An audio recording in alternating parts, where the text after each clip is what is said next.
South Africa's Eastern Cape province has been devastated by one of the deadliest natural disasters in recent memory.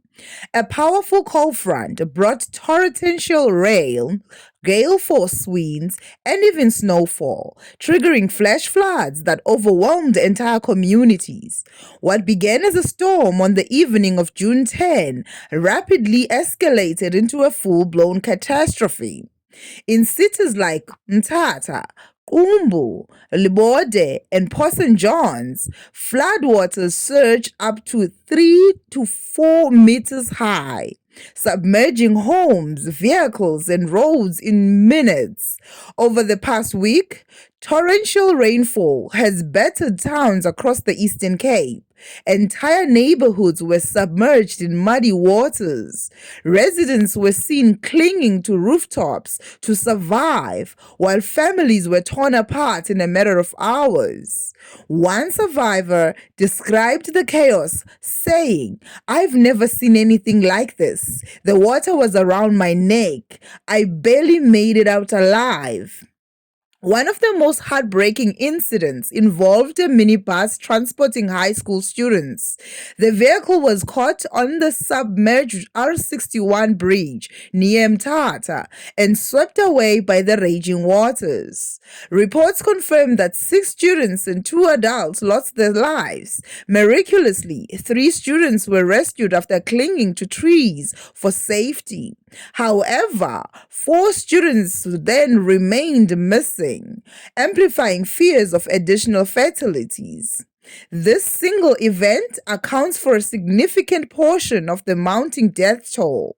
Initially, authorities reported 49 fatalities.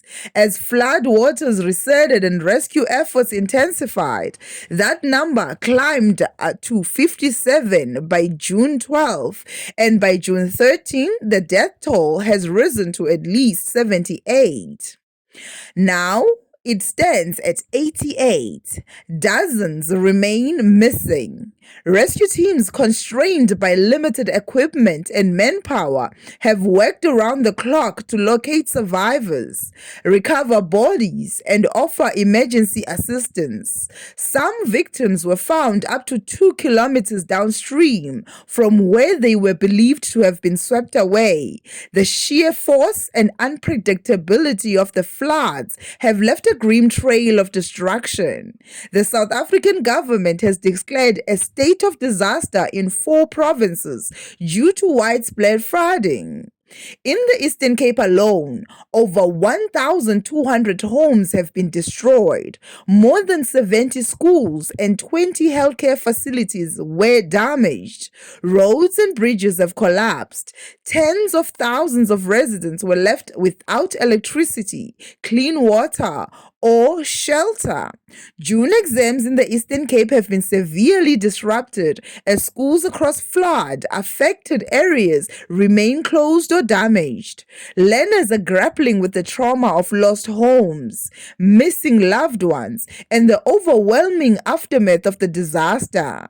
Education authorities are working on contingency plans to reschedule assessment and provide psychological support, recognizing that for many students, focusing on exams in the wake of such devastation is nearly impossible. Many residents received no weather alerts due to ongoing power outages. Premier Oscar Mabuyane described the initial rescue operation as paralyzed due to a shortage of resources.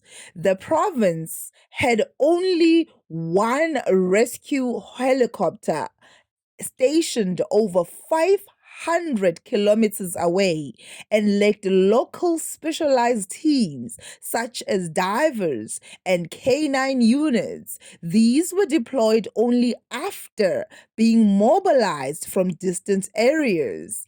Criticism of the national government has intensified. The economic freedom fighters and other opposition voices argue that chronic neglect and underinvestment in rural infrastructure significantly contributed to the tragedy. The Eastern Cape, one of the poorest provinces in the country, has long suffered from decaying infrastructure and limited emergency response capabilities. South African Weather Service officials confirmed that severe weather warnings were issued days before the storm. However, due to power cuts and poor communication infrastructure, many residents never received the alerts. This tragedy has exposed a deeper crisis, not just environmental, but structural and systematic.